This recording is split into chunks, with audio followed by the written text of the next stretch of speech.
Hi friends, welcome to Chetana's world. ನಾವಿವತ್ತು tomato chutney ಮಾಡೋದು ಹೇಗೆ ಅಂತ ತಿಳ್ಕೊಳ್ಳೋಣ. ಈ ಟೊಮೆಟೊ ಚಟ್ನಿ ಸಾಮಾನ್ಯಕ್ಕೆ ಎಲ್ಲರಿಗೂ ಗೊತ್ತಿರುತ್ತೆ, ಬಟ್ ಗೊತ್ತಿಲ್ಲದೆ ಇರೋರಿಗೆ, ಲರ್ನರ್ಸ್ಗೆ ತುಂಬ ಉಪಯೋಗ ಆಗುತ್ತೆ ಇದು. ಯಾಕಂದರೆ ತುಂಬ ಈಸಿ ಮಾಡೋದಿದು.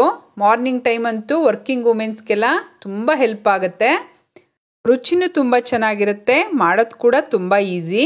6 ಟೊಮೆಟೊ ತೊಗೊಂಡಿದ್ದೀನಿ ನಾನಿಲ್ಲಿ. ನಾಟಿ ಟೊಮೆಟೊನೇ ತೊಗೊಳ್ಳಿ, ರುಚಿ ತುಂಬ ಚೆನ್ನಾಗಿ ಬರುತ್ತೆ. ಹುರಿದಿರೋ ಕಡಲೆ ಬೀಜ ತೊಗೊಂಡಿದ್ದೀನಿ, 2 ಟೇಬಲ್ ಸ್ಪೂನ್ ತೊಗೊಂಡಿದ್ದೀನಿ. ಕ್ರೀಮಿಶ್ ಸ್ಟ್ರಕ್ಚರ್ ಕೊಡುತ್ತೆ ಇದು ಚಟ್ನಿಗೆ, ತುಂಬ ಇಂಪಾರ್ಟೆಂಟ್ ಇದು, ಸ್ಕಿಪ್ ಮಾಡಬೇಡಿ.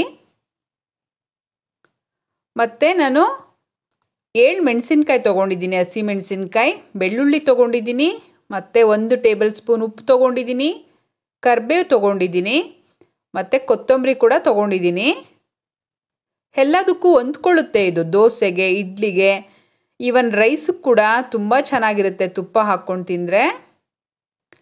ನೋಡಿ, ಪ್ಯಾನ್ಗೆ ಆಯಿಲ್ ಹಾಕಿದ್ದೀನಿ, 1 ಟೇಬಲ್ ಸ್ಪೂನಷ್ಟು ಆಯಿಲ್ ಹಾಕಿದ್ದೀನಿ. ಮೆಣಸಿನ್ಕಾಯಿನ ಈ ಥರ ಪೀಸ್ ಮಾಡ್ಕೊಂಡು, 2 ಪೀಸ್ ಮಾಡ್ಕೊಂಡು ಹಾಕಿದ್ದೀನಿ. ಸ್ವಲ್ಪ ಫ್ರೈ ಮಾಡ್ಕೋಬೇಕಿದು. ಪೀಸ್ ಮಾಡೇ ಹಾಕಿ ಮೆಣಸಿನ್ಕಾಯಿ, ಇಲ್ಲಾಂದರೆ ಸಿಡಿಯುತ್ತೆ ಅದು. ನೆಕ್ಸ್ಟು ಬೆಳ್ಳುಳ್ಳಿ ಆ್ಯಡ್ ಮಾಡ್ತಾ ಇದ್ದೀನಿ. ಸ್ವಲ್ಪ ಫ್ರೈ ಮಾಡ್ಕೊಳ್ಳೋಣ ಇದು. ನೆಕ್ಸ್ಟು ಟೊಮೆಟೊ ಆ್ಯಡ್ ಮಾಡೋಣ. ಟೊಮೆಟೊ ಹಾಕ್ಬಿಟ್ಟು ಚೆನ್ನಾಗಿ ಫ್ರೈ ಮಾಡಬೇಕಿದು.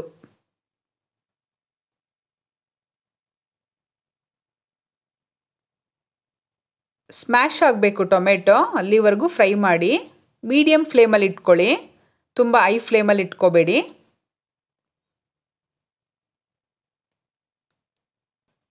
ನೋಡಿ, ಚೆನ್ನಾಗಿ ಫ್ರೈ ಮಾಡ್ಕೊತಾ ಇದ್ದೀನಿ. ಬೇಗ ಕ್ವಿಕ್ಕಾಗಿ ಆಗೋಗುತ್ತೆ ಇದು. ಇದನ್ನು ನೀವು ಒಂದ್ಸರಿ ಮಾಡಿಟ್ಕೊಂಡ್ರೆ ಸ್ಟೋರ್ ಕೂಡ ಮಾಡ್ಬೋದು. 3 to 4 ಡೇಸ್ವರೆಗೂ ಏನೂ ಆಗಲ್ಲ ಇದು. ರೆಫ್ರಿಜಿರೇಟರಲ್ಲಿ ಇಟ್ಟರೆ ಸ್ಪಾಯಿಲ್ ಆಗಲ್ಲ ಇದು, ಹಾಳಾಗೋದಿಲ್ಲ.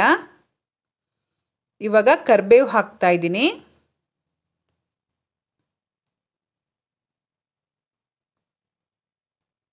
ಕರಿಬೇವು ಮತ್ತು ಕೊತ್ತಂಬರಿ ಲಾಸ್ಟ್ಗೆ ಹಾಕಬೇಕು, ಫಸ್ಟೇ ಹಾಕಿದ್ರೆ ಫ್ಲೇವರ್ ಹೊರಟೋಗುತ್ತೆ.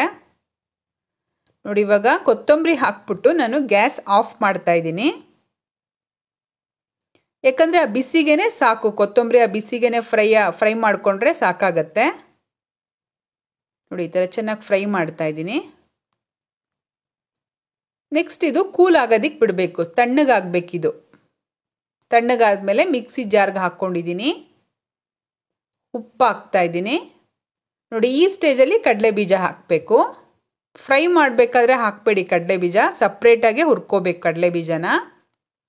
ನೋಡಿ, ಈ ಥರ ಗ್ರೈಂಡ್ ಮಾಡ್ಕೊಂಡಿದ್ದೀನಿ, ಎಷ್ಟು ಕ್ರೀಮಿಶಾಗಿ ಬಂದಿದೆ ನೋಡಿ. ಇದು ಈ ಥರ ನೈಸ್ಗೆ ಇರಬೇಕು, ಫೈನಾಗೆ ನುಣ್ಣಗೆ ರುಬ್ಕೋಬೇಕು. ಇವಾಗ ಇದಕ್ಕೊಂದು ಒಗ್ಗರಣೆ ಕೊಟ್ಟರೆ ಟೊಮೆಟೊ ಚಟ್ನಿ ರೆಡಿ ಆಗುತ್ತೆ. ಸಾಸಿವೆ ತೊಗೊಂಡಿದ್ದೀನಿ 1 ಟೀ ಸ್ಪೂನ್, ಉದ್ದಿನಬೇಳೆ ತೊಗೊಂಡಿದ್ದೀನಿ, ಒಣಮೆಣಸಿನ್ಕಾಯಿ ತೊಗೊಂಡಿದ್ದೀನಿ, ಖಾರ ಒಣಮೆಣಸಿನ್ಕಾಯಿ, ಮತ್ತು ಕರಿಬೇವು ತೊಗೊಂಡಿದ್ದೀನಿ. ನೋಡಿ, ಈ ಥರ ಒಗ್ಗರಣೆ ಮಾಡಿಕೊಂಡು ಹಾಕಿದ್ರೆ ಟೊಮೆಟೊ ಚಟ್ನಿ ರೆಡಿ ಆಯಿತು. ಟೇಸ್ಟ್ ಅಂತೂ ತುಂಬ ಚೆನ್ನಾಗಿರುತ್ತೆ, ಸೂಪರಾಗಿರುತ್ತೆ. ಬೇರೆ ಎಲ್ಲ ಚಟ್ನಿಗಳನ್ನೂ ಮರ್ತ್ಬಿಡ್ತೀರ, ಅಷ್ಟು ರುಚಿಯಾಗಿರುತ್ತೆ ಇದು. ಈ ರೆಸಿಪಿ ನಿಮ್ಗೇನಾದರೂ ಇಷ್ಟ ಆಗಿದ್ದಲ್ಲಿ ನನ್ನ ಚೇತನಾಸ್ ವರ್ಲ್ಡ್ ಚಾನಲ್ನ ಲೈಕ್ ಮಾಡಿ, ಶೇರ್ ಮಾಡಿ ಆ್ಯಂಡ್ ಸಬ್ಸ್ಕ್ರೈಬ್ ಮಾಡಿ. Thank you.